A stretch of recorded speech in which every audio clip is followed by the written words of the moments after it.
We just had a special election in the United States. A special election is an election that lies outside of the major election cycles, which consist of the midterms. That's elections every 2 years for candidates to the House and Senate. We had a midterm in 2022, and major elections, the presidential elections. They're all important elections, but we call them major elections because that's when the most people vote, is when presidents are running. So that's going to be in 2024. We had one of those in 2020. Those happen every 4 years. But we also have elections that lie in between. And this can be for any number of reasons. It could be for a referendum issue. It could be that some congressman died or resigned or was arrested or whatever, something happened and there's a vacant seat, either locally in a local House race for Virginia or Kentucky or wherever, or for a congressional seat. It could be that they have a gubernatorial election. It could be any number of things, local elections.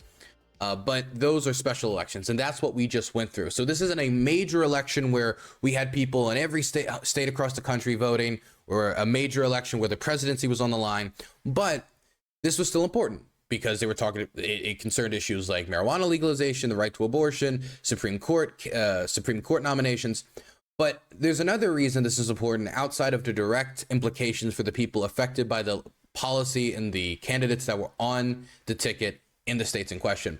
This is also important because it can kind of work as a canary in the coal mine situation, where you look at the special election results to give you a better indication, putting aside the pollsters, putting aside all the social media noise, because me and you guys, even though we like to, say, get out of our bubble, get out of our bubble, get out of our bubble, all of us to some extent are in an information bubble. We need to do our best to break out of it, but social media is going to serve us content that we want to see or really don't want to see and are going to react to vitriolically. Twitter rewards that type of content. Facebook rewards that type of content. The Facebook whistleblower, when those leaks were happening, they were coming out in the public, talked about this quite openly. So I don't think that having my head in all that noise is going to give me the best estimation about what's going to happen come around 2024.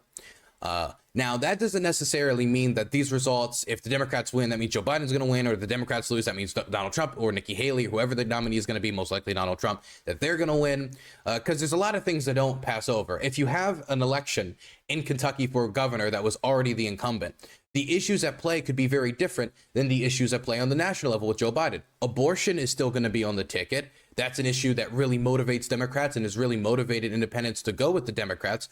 But when it comes to issues like the ability to rule, and what I mean by that is age, a lot of people are concerned, for example, about Joe Biden's age. I think a lot of those concerns should probably be somewhat equally shared with Trump, considering they're both in their 70s going into their 80s. But that's an issue that will not apply to the Kentucky gubernatorial race, but will apply to the national level. So this does have some crossover. It's a good canary in the coal mine situation to see how the elections are going, how voter mobilization is going, and how the different parties are performing when it comes to the elections, and how they could possibly perform going into 2024. But I'm going to put two disclaimers on it. Number one, not all these issues cross over. The local issues in Kentucky are not the same issues at the federal level. And number two, not only do these issues not cross over, but also there's a year before Election Day.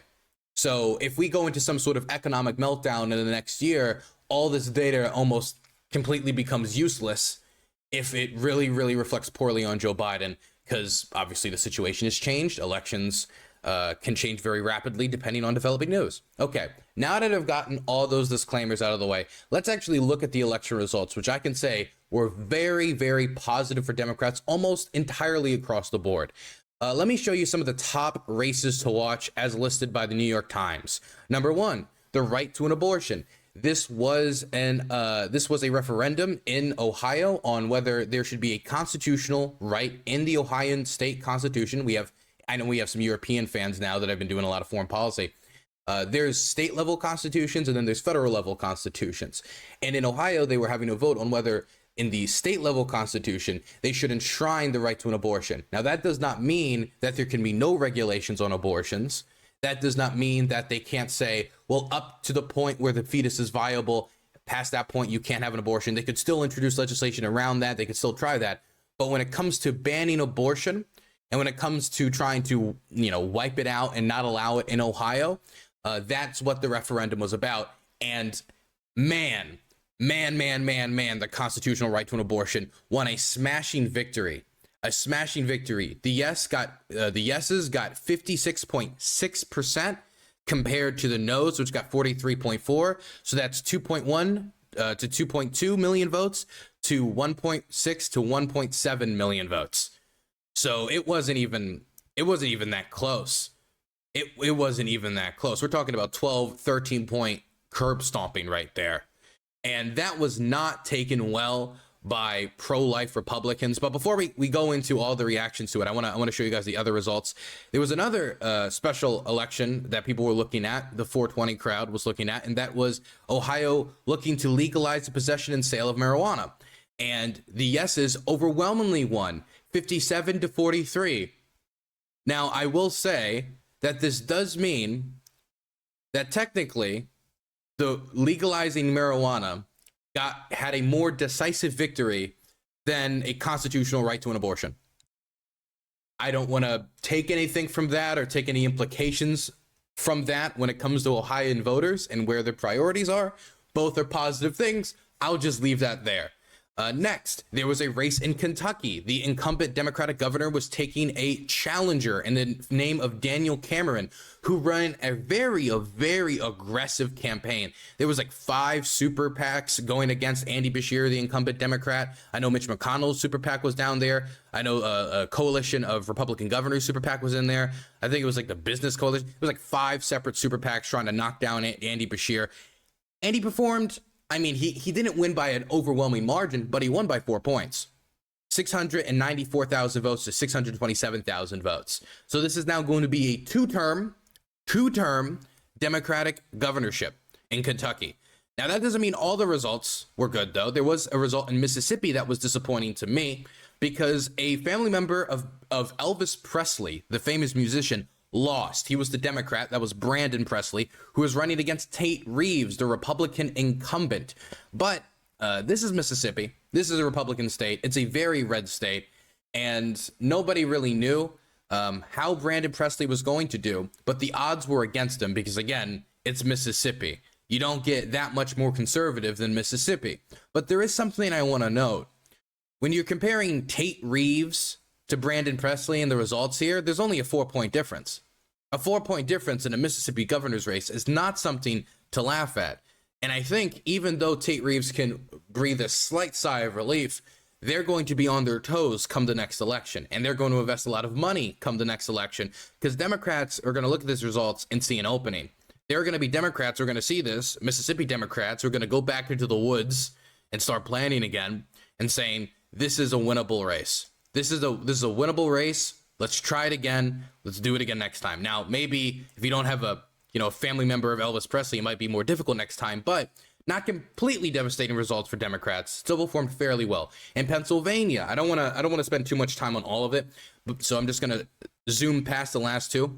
In Pennsylvania, there was a Supreme Court race where Democrats won out. And in Virginia, and this is very interesting to me because I'm from Maryland. I'm from the DMV area. DC, Maryland, Virginia. Virginia is very close to where I live. And over there, Glenn Youngkin was a Republican who won in a separate special election result. And a lot of people were hyping him up as, oh, is this a future Republican presidential nominee? Look at him in his sweater vest and how professional he is. I think he's showing the path forward for Republicanism in the future. Well, Glenn Youngkin was campaigning hard to make it so Republicans won the state house and won the House of Delegates so they could take it from the Democrats, and then the Republicans would be able to legislate across the board in Virginia with a majority of the House and Senate and, of course, the governorship. But that was denied to him. Democrats in the state came out and kept the state Senate in Democratic hands and kept the House of Delegates in Democratic hands. Now, it's by a slight majority. In the state Senate, it's 21 Democrats and 19 Republicans. In the House of Democrats, it's going to be a 2 to 3 seat majority by the Democrats. But still, the Republicans lost. They were unable to get a majority in the House or the Senate.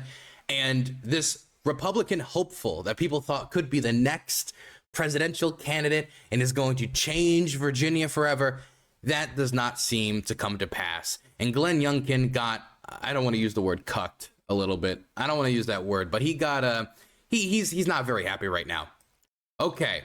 One last thing on Glenn Youngkin. I wanted to show you Fox News burying him after these election results. Eyes on the governor races in Kentucky and Mississippi. Well, that was all a shock. They did have the House, and they lost both. So Peter Ducey is live at the White House with the latest for us. Hey, Peter, Virginia, pretty shocking, right? Well, Virginia's Governor Glenn Youngkin had been telling voters they could have a 15-week abortion ban if they just gave Republicans unified control of the legislature. Wow, that did not that did not play well with voters, did it? And voters yesterday did the opposite. Republicans did not flip the Senate, and they lost the House of Delegates. This is potentially lethal to this theory that Youngkin could ride. Sorry, I said that the Republicans controlled. I thought the Democrats actually already controlled the House, but I guess not. Never mind. Now they control both houses and just not the governorship. A red wave in Richmond to a last-minute presidential campaign as a dark horse Trump alternative in 2024. Abortion was also a big motivator in another state that has trended red lately, Ohio, where voters turned out to protect abortion in the state's constitution. They also voted there to legalize recreational pot. What was the Trump influence last night? He was a backer of Kentucky's Attorney General Daniel Cameron, and according to Chris Christie, that's a big part of the reason why Cameron lost the governor's race to Andy Beshear. Damn, the Trump effect. And we saw this in 2022 as well. Donald Trump puts his thumb on the scale in favor of Doc Hollywood, Dr. Oz. He loses to John Fetterman, even though John Fetterman had a stroke on the campaign trail. And I'm not saying that to be like, he had a stroke. That means he'd be a bad legislator. No, but if it's hard for you to make your way verbally in a debate, it will be more difficult for you to, sell yourself as a candidate. And Doc Hollywood lost. And when you looked at Trump-backed candidates across 2022, they did not perform that well. Many won, but the ones that did win were ones that were already sitting in safe districts. When it came to the competitive districts, Trump-backed candidates overall lost in 2022. And now we're seeing, to a slight extent, that same effect right here. Now, I want to talk about the reaction to this topic right here especially, because I'm getting two vibes in reaction to this. One vibe is from the Republican moderate and from Sean Hannity. I know Sean Hannity had a reaction to this as well that was similar to this, which is, okay, guys, maybe we should calm down on the abortion stuff. It looks like this is not a winning issue. Let me give you a Sean Hannity quote that kind of starts to grapple with this. If we're really going to be honest about this, and I consider myself pro-life, but I understand that's not where the country is. I have to believe that it's an indication that women in America, suburban moms, want it probably legal and rare and probably earlier than at the point of viability. So Sean Hannity on Fox saying that does indicate to me that there's some realization within Republican circles that the overturning of Roe versus Wade, while a victory for them to try to keep the Republican base happy, has ended up energizing their political opponents and pushing independents to back Democratic candidates, especially if the Republican candidate in question is coming out in favor of either national abortion bans, local abortion bans, etc. So that's some of the more quote-unquote moderate, and I don't want to call Sean Hannity a moderate, but in comparison to some of the people we're about to watch, he's a moderate. So I want to show you guys some of the more interesting reactions to this result. All right, when it was Hamas, we labeled them as savages, as cruel and barbaric. Now it's Ohio. What do we have to say about Americans? Are we? He's comparing the October 7th attack in southern Israel, where people, went from house to house, mowing people down, kidnapping people. He's comparing that to the election results, saying, are we any better than Hamas? We worse than Hamas? Very, very interesting. But hey, that's just a schizophrenic on the train. So what about another guy? Here's another schizophrenic, but here's one with a talk show called Dave Live, Coach Dave Live. This is his reaction to the vote yes on in Ohio for constitutional enshrining of abortion rights. Vote yes did not win in Ohio last night. It was cheated, friends. It was cheated. 30 days of cheating, okay? I don't know how I can help you understand that. There's the map. There's the map last night of Ohio, all right? Purple is the cities. Those are the people who voted. Now, most people live in Columbus. See, Columbus, Dayton, Akron, Youngstown, all the major cities. All the major cities. Why? Because they can cheat. Or maybe they all live, like urban cities tend to vote Democrat. They can cheat. No. It's not that urban environments tend to vote Democrat and cities generally vote Democrat. It's that in cities, it's easier to cheat at voting because all the concrete jungles make it harder to see you filling in all the ballot. I don't know. I don't understand how it's easier to cheat. But here is Sean Hannity reacting outside of the one we just looked at. Here's this other reaction that I thought was very interesting. But Democrats are trying to scare women into thinking Republicans don't want abortion legal under any circumstances. And which party is Sean Hannity a part of?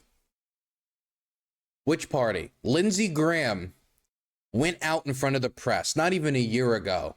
He did a press conference where he was introducing, right after the overturning of Roe versus Wade, a federal abortion ban. And it wasn't just him. There was other people co-sponsoring it as well. Guess what? They were all Republicans. When you look at the state level in Ohio, if you look at the state level in Florida, if you look at the state level in all these states, who's introducing these abortion bans? Republicans. When you look at the abortion ban that Ron DeSantis passed in Florida, who did it? Ron DeSantis, a Republican, and the Republicans in Florida. When you look at the most radical legislation to ban abortions in the country, where are they coming from? State level and federal level Republicans. When you look at the pro-life congregations, the pro-life political activist groups and super PACs and political action groups, what are they pursuing? The ending of abortion in America. How do you end abortion in America? You ban abortion in America. That's how you do it. The current Speaker of the House is somebody who believes abortion is murder. He believes abortion is murder. And he wants to eventually see it banned, as he has said multiple other times. Now, he's now Speaker of the House. He's going to temper his rhetoric somewhat. But the idea that Democrats are just getting this idea that Republicans want to ban abortion out of nowhere is absurd. Ideologically, if you believe what many Republicans believe about abortion, morally not all, disclaimer, not all. But if you believe abortion is murder, ideologically, the only conclusion you can come to is baby murder is bad. We need to ban baby murder. So if you believe right after the point of conception that that is a baby, that it is a baby, that is a human boy, a bouncing blue-eyed baby boy, then you have to not abort it because that's murder. Ideologically, that's the conclusion.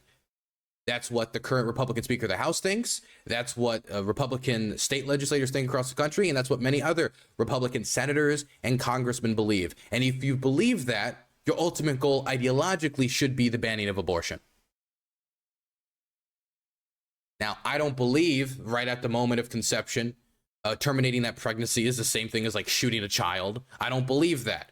At that point, there's no human experience. There's no consciousness. There's nothing that I associate with being a human. I believe the human experience is much more than a zygote swimming around and, your uterus. I think it's much more than that. But if you are a Republican and you believe that terminating it at the point of conception is murder, then you have to be against it. You have to. And that's what the Speaker of the Republicans currently believes. Pushing forward, though, whether or not that's something that Republicans ideologically believe, once it comes to political expediency, well, it seems that all rules are off, all the terms are off. You can do anything in favor of political expediency, but I'm happy to see this type of dialogue anyway, even if it's for politically expedient reasons that don't align with their ideology. Listen to this. Listen to this Fox News commentator saying, like, look, what's more important? Is it more important to ban abortion, or is it more important that we win this election and maybe drop this issue a bit? Look at this.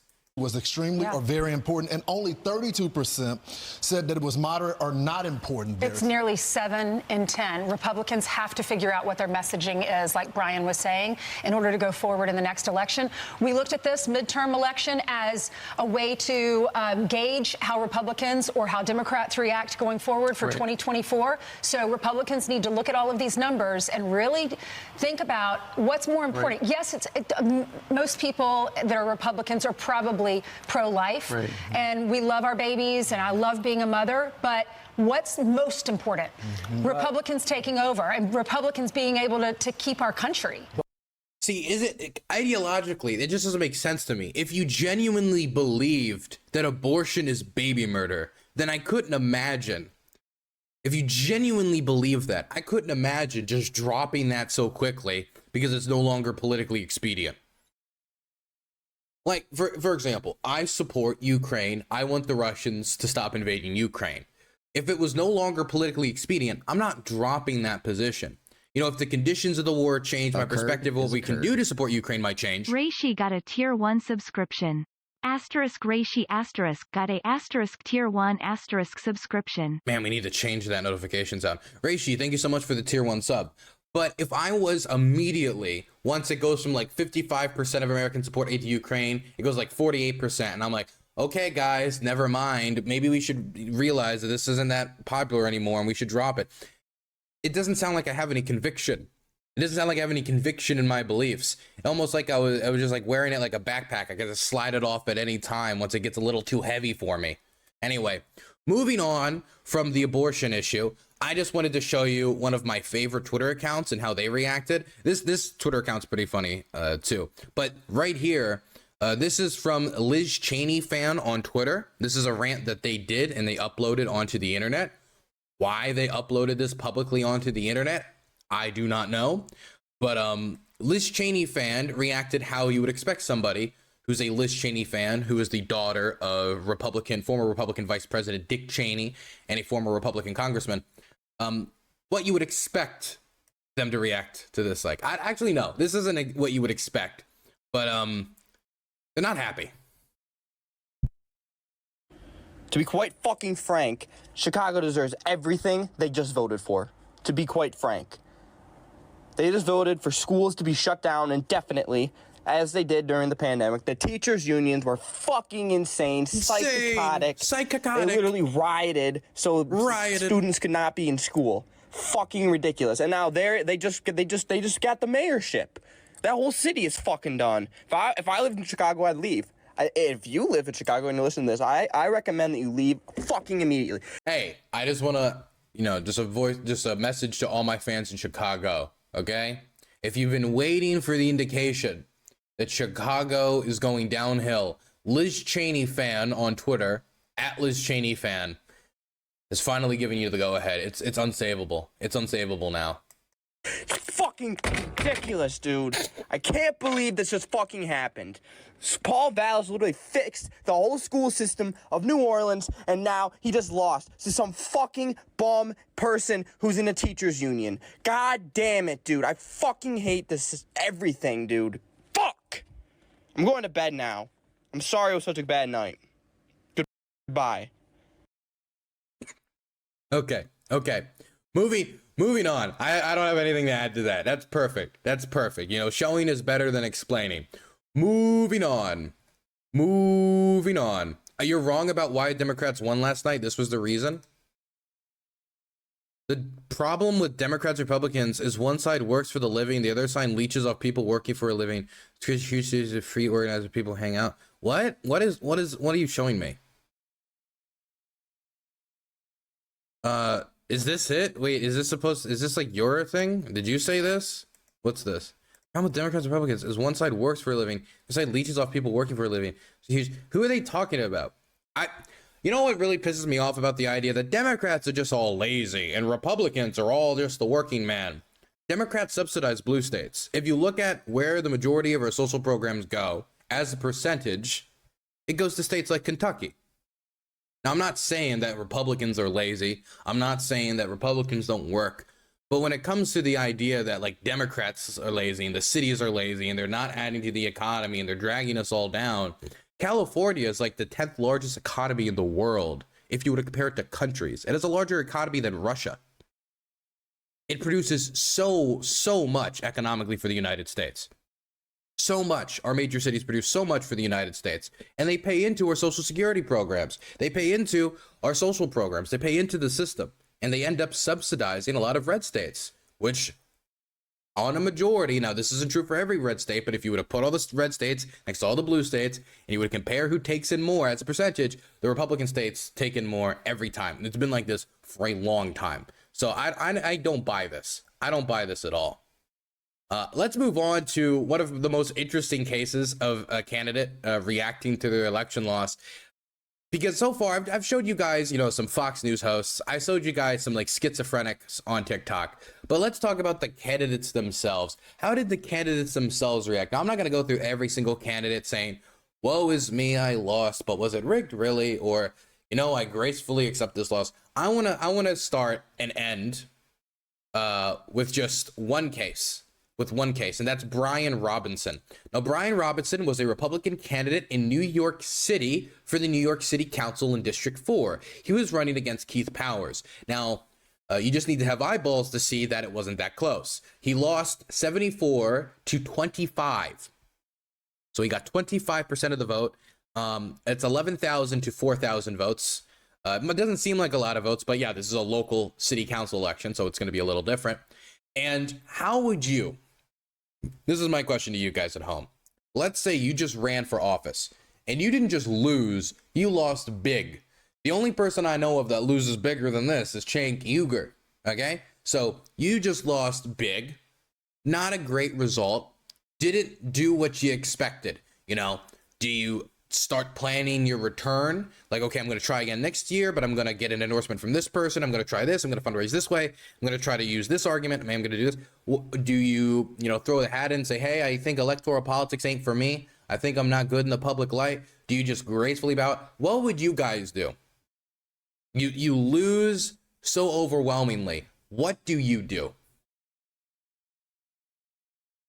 Well, I'll tell you what he did. He tweeted this out. This is from his Twitter account, @VoteBrian. Thank you to all that fight the good fight with me. Okay, good opening. Calling out to the people who supported your campaign. Always want to keep them on your side. Gotta reward your supporters. New York City is irredeemable and off the cliff. Congratulations to Keith Powers. Okay, back on the rails. The city has blindly chosen its own suicide. Okay, back off the rails. Jews, get out while you can.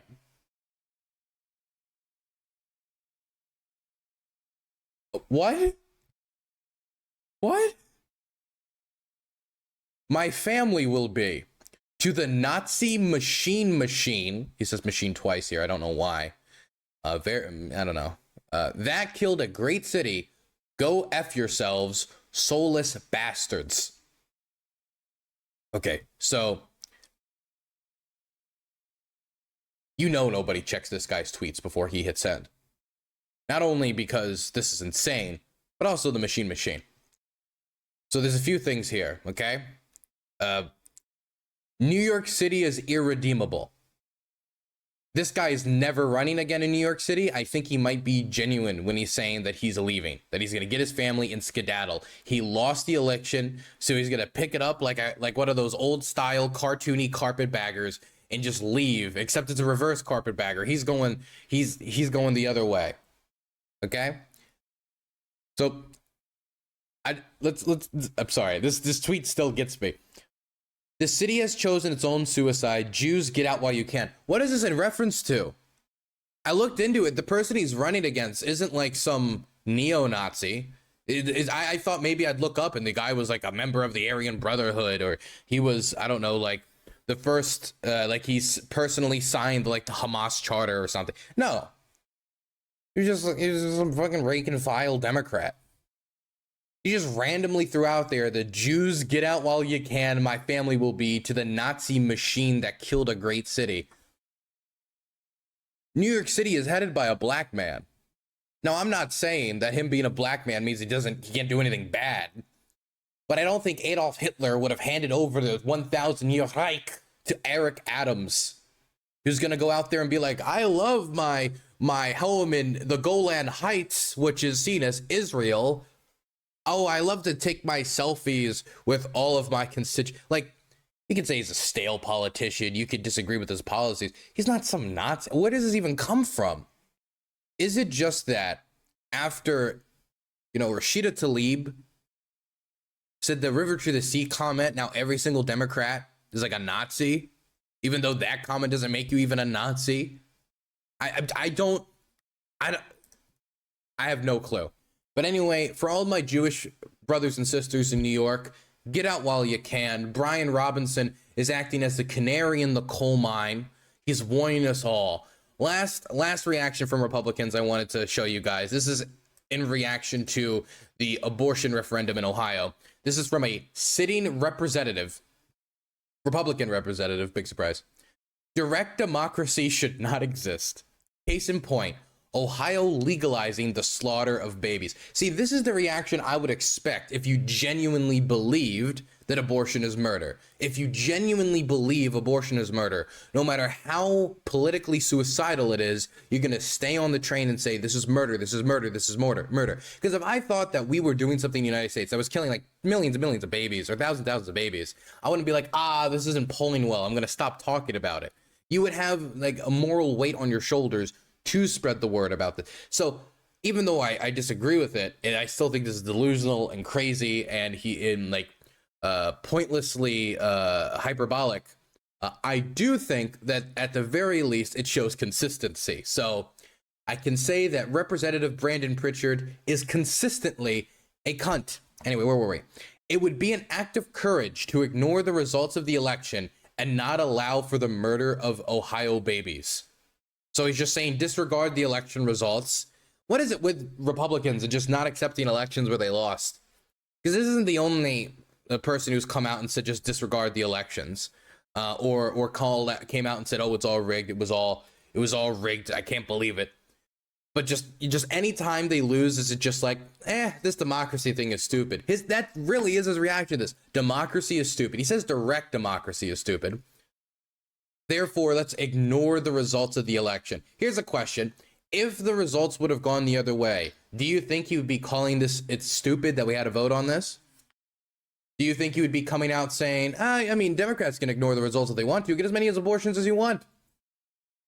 Anyway, Representative Brandon Pritchard thinks in 10 years, this opinion will be acceptable. Yeah, well, we'll see. It doesn't seem that the Democratic voters are on board with this. I will say the last person that I saw have a terrible take about this. I'm just remembering this, and I have to show you guys this take because it's just such a bad take. It's such a bad take from the election results. Here's Matt Walsh. Matt Walsh reacted to the election results in Ohio by saying, 5 years ago, lots of people on the right assured me that trans issues was a political loser. We proved them wrong. Now nearly all of the same people are assuring me that the abortion issue is a political loser. I'm sensing a pattern. Man, I don't know how to say this, man. People don't give a fuck about trans bathroom bills. Man, I know trans people don't give a fuck about trans bathroom bills. I'm not saying that it doesn't, discriminate, or I'm not saying that it doesn't, make them feel uncomfortable. I'm just saying that in the grand scheme of things, trans bathroom bills are not motivating independents to come out and vote for Republicans. Oh man, I was gonna vote for Joe Biden. I was like, I really like that infrastructure bill, and I really like the CHIP Acts. That was good bipartisan legislation, and I appreciated the COVID rollout, and I really appreciate the job growth we've seen, and we have the highest GDP growth controlled for inflation of any G7 country. Oh, wait a second. I read in the Washington Examiner that in Tulsa, there's this school bathroom that allowed a trans girl to use the girls' bath. Yeah, no, I have to come out and I gotta support Trump. I gotta support the guy that said we should suspend the U.S. Constitution because, it's a national tragedy. That independent voter does not exist. This is something that is very popular for people who are on the base of the Republican Party. If trans bathroom bills is something that genuinely gets you fired up, is genuinely something you're going out there and you're going to these city council meetings and you're yelling at the top of your lungs about, we need to get these gay books out of the school, you are not voting for the Democrats no matter what. Now, this is not true in every single case, but the majority of those people were never going to vote for Democrats anyway. Never going to vote for Democrats anyway. If this was 40 years ago, they'd probably be yelling about Dungeons and Dragons or the rock and roll corrupting the children. Definitely when you talk about all this fear time around Drag Queen Story Hour, you don't think they'd come out and say, this rap music is polluting the children. And the rap music was a lot more vulgar and probably age inappropriate than Drag Queen Story Hour. But that stuff is only important to the people who watches Matt Walsh's show and for the people who already vote for the Republicans. And so when he implies here that it isn't a political loser and it's a political winner, for who? It's a winner for Matt Walsh because he gets to make a bunch of money and get a bunch of views. It's a winner for him.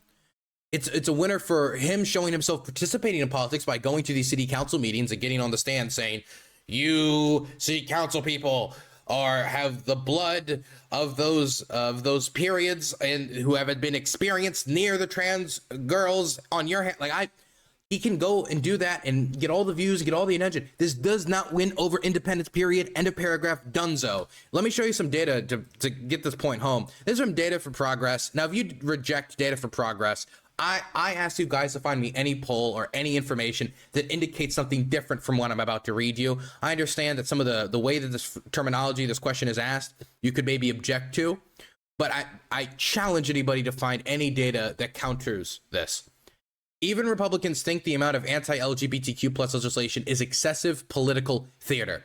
There are currently 429 bills passing through state legislators aimed at limiting the rights of transgender and gay people in America. Which statement comes closer to your view? There's two options, and the middle one is I don't know. The first option is this is too much legislation. Politicians are playing political theater and using these bills as a wedge issue. Or number two, this is the right amount of legislation. Politicians are dealing with a real danger that needs to be addressed. Out of all likely voters, 64% says it's too much legislation, it is political theater. 25% say that it's the right amount of legislation. 72% for Democrats say it's political theater, 65% for independents, and 55% for Republicans. 33% of Republicans think it is the right amount. Now, you could change up the terminology here, and maybe you get slightly different results. Maybe if you got a different pollster and you ran it again. But I genuinely believe that this is something that gets a certain subsection of the right super fired up, and basically no one else. I do not think that trans sports bills is going to be what decides 2024, 2026, or 2028. As for the idea that abortion is going to become a political winner for Republicans, which is what he's saying, that if we can make the trans bills a political winner, we can make the abortion bills a political winner. You first have to convince everybody that abortion is murder. Many people who have already had abortions, many people who know people who've had abortions, many people who have paid for abortions, many people who, are doctors and medical professionals in the field who understand how abortions work. It's just not something that the majority of voters believe in. You put it on the ballot in every state, and 9 times out of 10, voters agree that a woman should have a right to choose.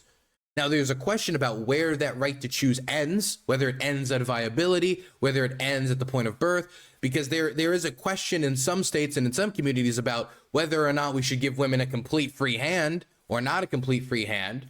But the vast majority of abortions happen in the first and second trimester. Very, very few happen in the third trimester. And of the ones that do happen in the third trimester, it's usually around medical issues. That's i.e. health of the mother. And that seems to be what most Americans are in favor of. First and second trimester, okay, that's fine. Third trimester, not really okay with it that much. But if it's the health of the mother at risk, then I understand. That seems to be where the majority of Americans sit vaguely. You are not going to be able to move that position in the foreseeable future. I don't know what type of podcast personality you're going to be able to drag out here. Sure as fuck isn't going to be Pearl Davis, who's going to be able to convince Americans that they should sign that right away. You're going to convince them this quick ever. You're going to convince them from it is enshrined in the Constitution that a woman has a right to choose to it should be illegal within 2 years Yeah, good luck, Matt Walsh. I don't think it's happening anytime soon, and I don't think it's happening, period. Anyway, the results from the Republicans to the special election results is not one of joy, it's not one of happiness, but it is of deja vu, because it just feels like 2022 all over again.